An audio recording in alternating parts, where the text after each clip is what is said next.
Good morning, first grade. So, we have a couple different activities to do today. My first question for you is to tell me about the hare story. And if you'd like and you remember a lot of the story, you can pause the video now and tell your parents all about what you remember from the story yesterday. Otherwise, I have just a few questions. My first question is, what was the hare delivering? What was he bringing as one of the signs of spring? That's right, some eggs. Beautifully decorated eggs. My next question is, if he was feeling rather tired and wanting to deliver those eggs in a certain pattern, what kind of pattern did he choose? How many hops between each egg? Did you remember? It was one egg every 3 hops.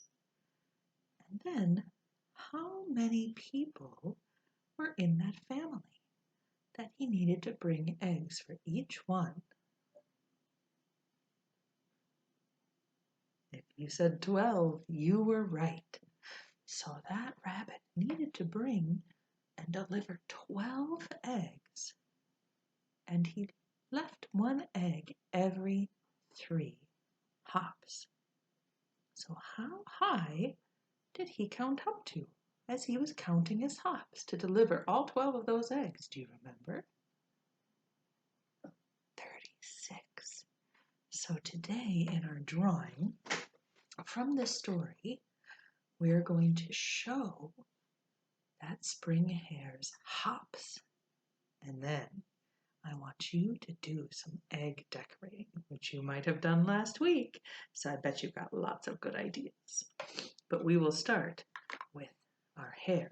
And you can see that I've laid my page wide man, sideways, or horizontal, depending on how you'd like to call that. And I want our rabbit to start right up in this corner. So you can begin by drawing your rabbit.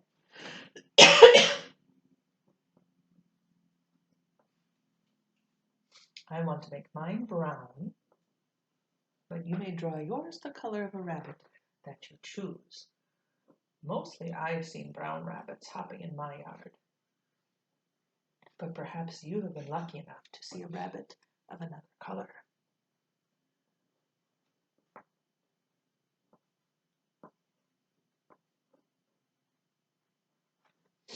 So you saw I used my Mama Bear side to draw the body of the rabbit, fill it in, and then I used my Baby Bear side to do a small head and 2 long ears and to show his front feet out, ready to hop.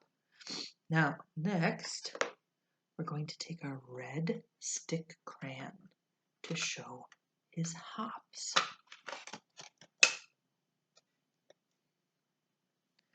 So, we don't want to show the hops too big or too small.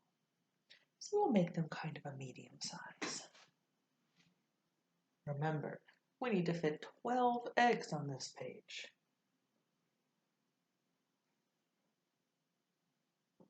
So I want to show them as a red hill, just like the rabbit does hop, hop, and then delivers an egg. So with your, we'll stick with our red crayons. With your red crayon, you may show the number of which hop he is on. So if he did 1, 2, what will be my first number? 3. So you may draw a 3. Hop, hop. What's next? 6. Hop, hop. What's next? 9, hop, hop, 12,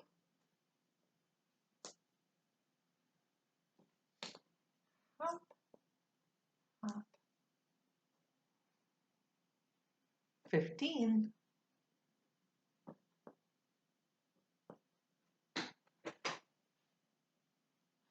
now we're going to keep up this pattern, and I'm going to continue mine, and I'm going to say hop, hop, and I want you to say the number that I should write next. Be ready to talk and tell me. I'll be listening. We went to 15. Hop, hop. If you said 18, you're right.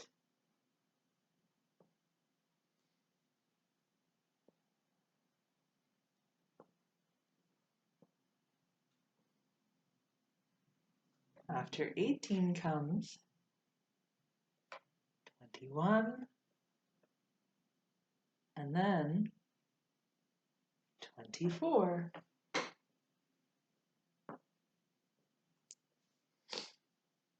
Then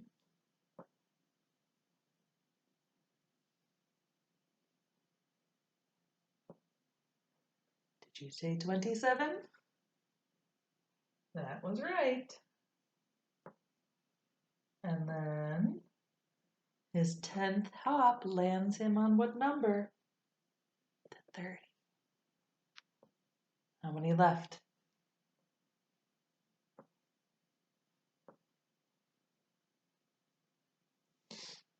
Next comes 33, and then our very last hop to deliver that 12th egg is going to be what number?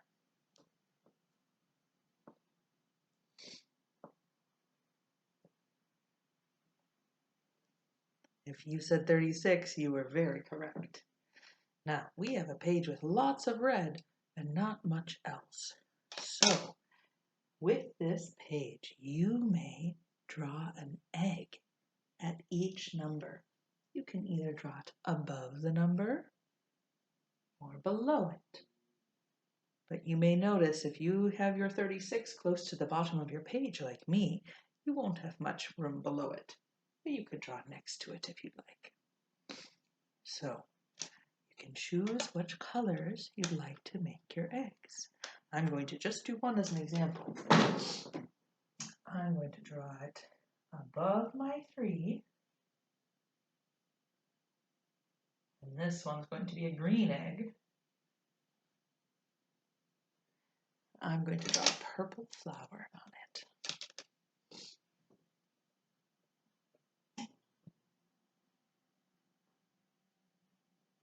So when you do your drawings, you can be thinking about how you would like to decorate your eggs.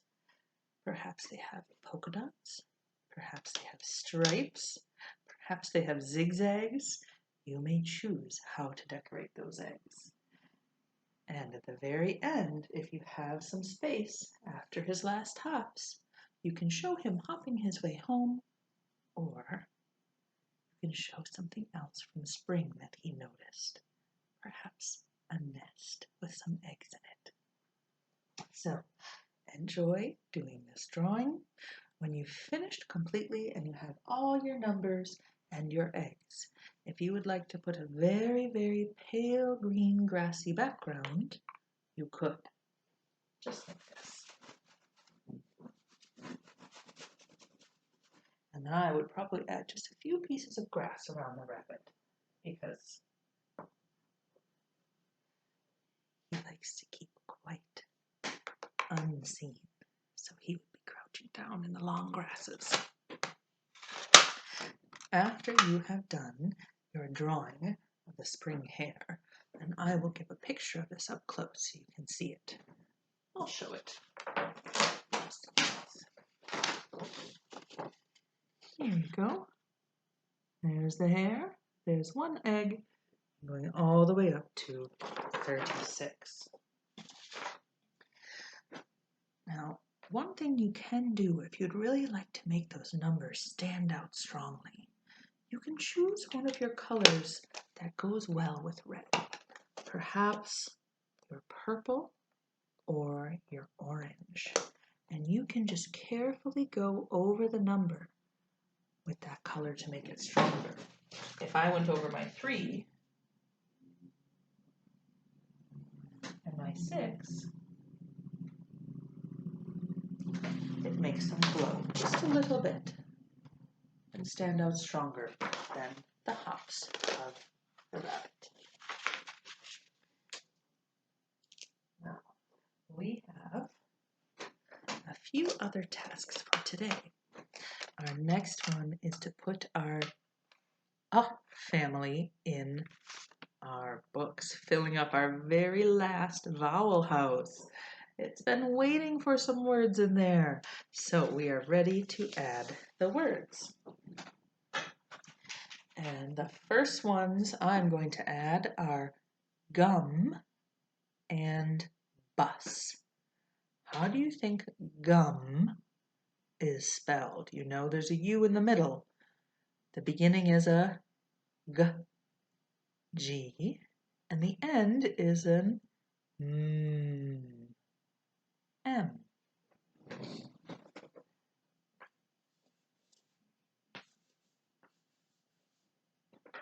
Next is bus, B-U-S.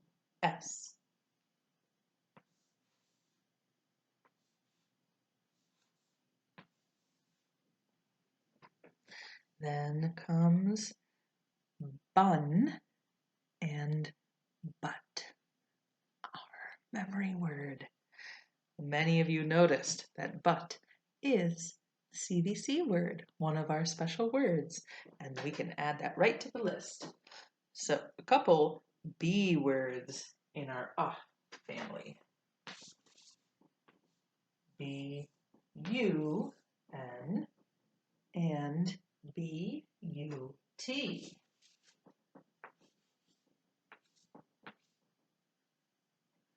And wouldn't you know it, we have one more B word. B-U-G.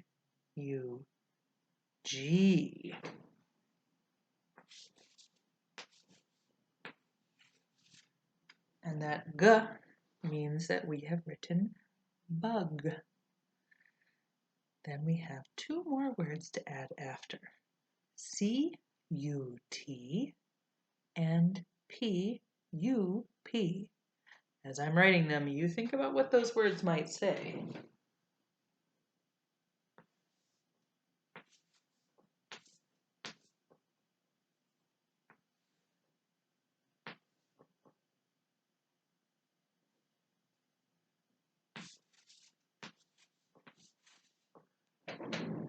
C-U-T spells cut, and P-U-P spells pup. I bet your friend Solace knows that one well, with all the little pups she's spending time with and taking good care of. Then we have 2 things to practice today to help us practice our numbers. One is a little bit of finger magic. So I'm going to show you some fingers, and I want you to tell me how many I'm holding up. And I want to hear you say nice and loud what you see. How about this one? 2. If you said 2, you were right. I'm going to show you a couple more and give a pause so that you can answer, and then I'll tell you to see if you were correct. Next is this. 6. My next number is this. How many fingers? 4. You may notice that I had 2 on one hand and 2 on the other, 4 altogether.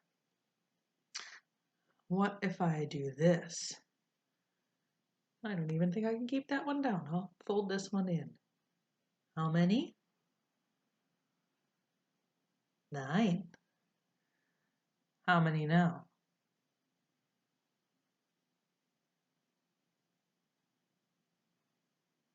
3. How many now?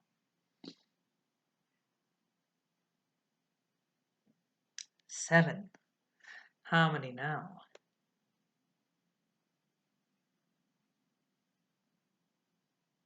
8. What about now?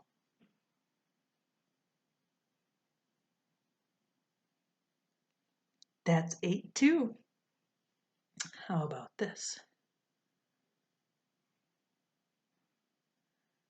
3. What about this?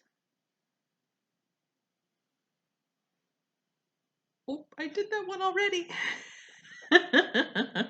Let's do this. 6. About now? 2. Now, let's do a couple more. I'm going to show you one number, and you say that one out loud. And then I'm going to show you another number, and I want you to count up by that many. So if I did this first, you would say 2. And then you would say plus, or just count up. So if I showed you this number then, you would start at 2, you would say 2, 3, 4, 5. 5. So let's do a couple of those. Let's start with this one again. Now count up this many.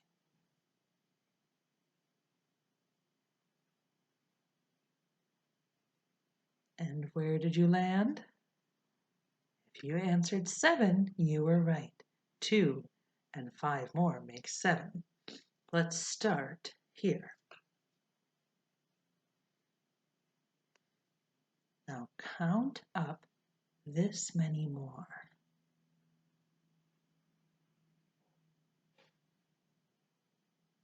And tell me where you end up.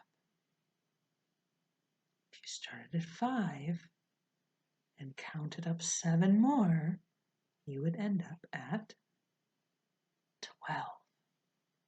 What if we start here and count up this many more? You would end up at 13. Let's do one more. Let's start with a bigger number. We'll start here. That is 8. And then count up this many more.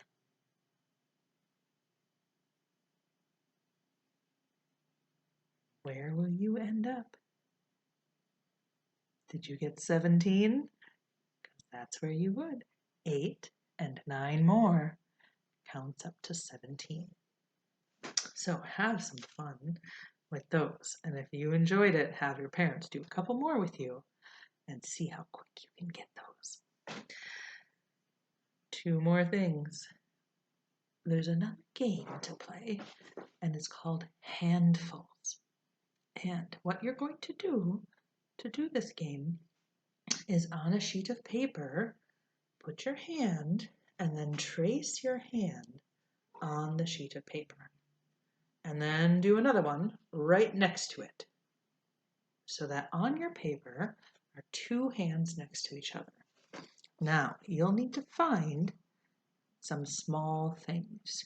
You could use your angel tears, your gems that I put into your bin, or you could find some acorns and use acorns, because you're going to pick up a handful of these things and then count them. Now, if you want to give yourself a good challenge, you could do something like beans, and then you could fit many into your hand, and it will be excellent practice for counting. So if you're up for a challenge, use something small like beans. Otherwise, your gems will work just fine. So with your hand, you'll pick up a handful of your gems. And then you'll carefully count them, set them down if you need to, but see how many you picked up in that hand. Maybe it was 4, maybe it was 10. Whatever number it is, after you've counted, write it on the hand that you've traced.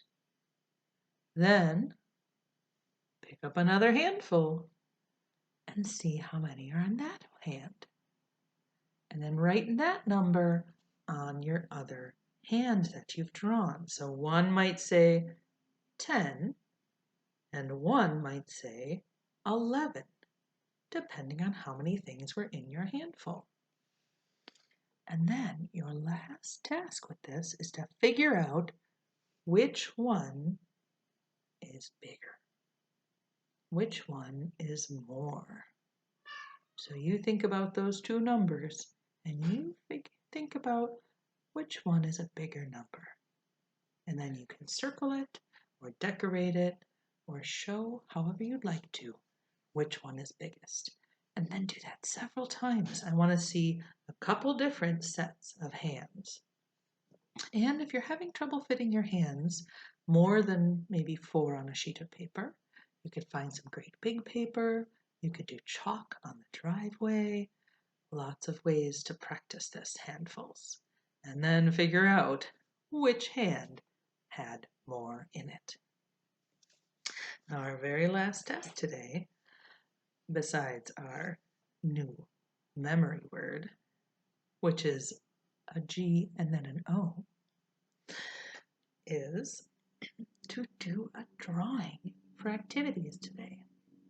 And this drawing isn't just any drawing, and it has some important writing to go with it. What I would like you to draw is your flute, and you may draw it in your math morning lesson book. Turn to the very last page so that the flute can have its own page to itself. Now we can take it out at the end of the year if we need to and put it where we'd like to in our book binding. But I'd like you to find a blank page at the very end of your book and draw your flute. So I did my example just like how I want you to do it. I want it to be stretching almost all the way down your page, because after we've drawn our flute, and you'll need to look at your flute to put the right number of holes, then we're going to label each hole and give it its proper name. So here is my example. My flute is stretched, and I used my nice border from our page yesterday. If you would like to put a border on yours, you are welcome to, and you may choose the color of your border. Blue looked nice with my blue writing. So you may use your brown crayons, stick or block, to draw your flute. And then how many finger holes do you see on the front? If you said 5, you are correct, because this isn't a finger hole. That's the hole for our wind to blow through. Once you've finished drawing your flute, we're going to label it, which means from each hole, and my labels reach all the way over to touch the hole.